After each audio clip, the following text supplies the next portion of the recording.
আমচুৰ পৰিয়ালে হওক বা আমি দৰং জিলাবাসী বা দলগাঁওবাসী হওক আমি খুব মৰ্মাহত হৈ পৰিছোঁ যে এনেকুৱা ধৰণৰ এটা ঘটনা সংঘটিত হৈছে।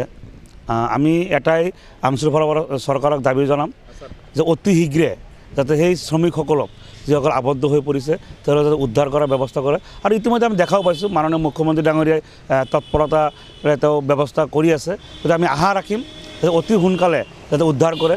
আৰু ইতিমধ্যে আমি সংবাদ মাধ্যমত যি দেখা পাইছোঁ যে আমাৰ দৰঙৰ দলগাঁৱৰ যি কেইজন শ্ৰমিক আছিল তেওঁলোকক ইতিমধ্যে আমি তেওঁলোকৰ মৃত্যু হোৱা বুলি আমি বাতৰি পাইছোঁ।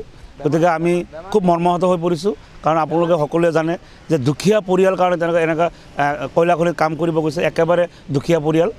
গতিকে তেওঁলোকৰ আমি যি বাতৰি যদি যেনেকুৱা ধৰণৰ প্ৰকাশ পাইছে যে সঁচাই তেওঁলোকৰ মৃত্যুবৰণ হৈছে, আমি এটা বস্তু অনুৰোধ কৰিম চৰকাৰক, তেওঁলোকক যাতে সেই পৰিয়ালসমূহক এটা উপযুক্ত ক্ষতিপূৰণ দিয়ে আৰু তেওঁৰ পৰিয়ালসমূহক যাতে তেওঁৰ যিটো ল'ৰা ছোৱালী আছে, সন্তান আছে, তেওঁলোকে এতিয়া পঢ়া শুনা কৰি আছে, তেওঁলোকৰ পঢ়া শুনা যাতে কোনো ধৰণৰ ব্যাঘাত নজন্মে বা আগন্তুক দিনসমূহত যাতে পৰিয়ালে কিবা এটা কৰিব পাৰে তাৰ ব্যৱস্থা যাতে চৰকাৰে কৰে। আমচুৰ পৰিয়ালে হওক বা আমি দৰং জিলাবাসী বা দলগাঁওবাসী হওক আমি খুব মৰ্মাহত হৈ পৰিছোঁ যে এনেকুৱা ধৰণৰ এটা ঘটনা সংঘটিত হৈছে।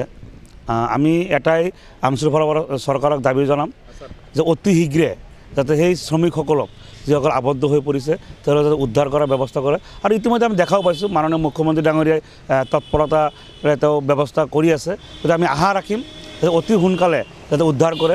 আৰু ইতিমধ্যে আমি সংবাদ মাধ্যমত যি দেখা পাইছোঁ যে আমাৰ দৰঙৰ দলগাঁৱৰ যি কেইজন শ্ৰমিক আছিল তেওঁলোকক ইতিমধ্যে আমি তেওঁলোকৰ মৃত্যু হোৱা বুলি আমি বাতৰি পাইছোঁ। গতিকে আমি খুব মৰ্মাহত হৈ পৰিছোঁ, কাৰণ আপোনালোকে সকলোৱে জানে যে দুখীয়া পৰিয়াল কাৰণে এনেকুৱা কয়লাখনিত কাম কৰিব গৈছে, একেবাৰে দুখীয়া পৰিয়াল।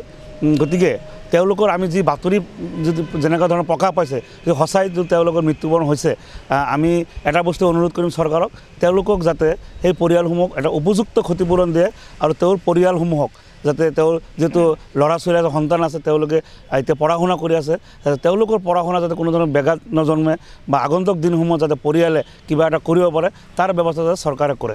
আমচুৰ পৰিয়ালে হওক বা আমি দৰং জিলাবাসী বা দলগাঁওবাসী হওক আমি খুব মৰ্মাহত হৈ পৰিছোঁ যে এনেকুৱা ধৰণৰ এটা ঘটনা সংঘটিত হৈছে।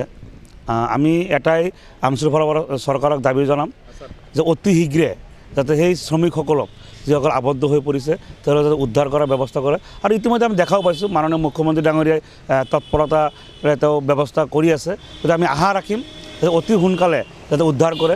আৰু ইতিমধ্যে আমি সংবাদ মাধ্যমত যি দেখা পাইছোঁ যে আমাৰ দৰঙৰ দলগাঁৱৰ যি কেইজন শ্ৰমিক আছিল তেওঁলোকক ইতিমধ্যে আমি তেওঁলোকৰ মৃত্যু হোৱা বুলি আমি বাতৰি পাইছোঁ। গতিকে আমি খুব মৰ্মাহত হৈ পৰিছোঁ, কাৰণ আপোনালোকে সকলোৱে জানে যে দুখীয়া পৰিয়াল কাৰণে এনেকুৱা কয়লাখনিত কাম কৰিব গৈছে, একেবাৰে দুখীয়া পৰিয়াল।